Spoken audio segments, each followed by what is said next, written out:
Kelar qo'chqorda bitta zo'ri kelib qoldi akalar. 4 qo'chqorimiz mana shu 4 ish. Bu to'shlarni olib qo'y. To'shlari sariq qo'chqorimiz ekan. Kallani kattalariga e'tibor bering. Uzunligiga. Dumbalarni olib qo'y. Bundan chiroyli qilib.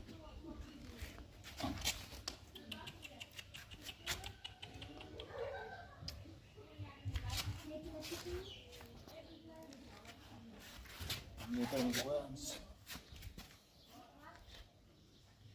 Metr. Metr chiqsa shuni ko'rib olaverasizlar. Pastan. Ko'rib qo'ying. Pastan ol. Bundan sonra mana uzunluğu aka. Bu var. 1 metr uzun, hoshillig'i 1.5. Mana qo'shqorim, gigant qo'shqorimiz. Kilasi 135 kilo, hozirgi kilasi. 4 ishda turibdi, akalar. Kimga yoqsa aloqaga chiqaverasizlar. Narxi $1,5 ming qilib beramiz.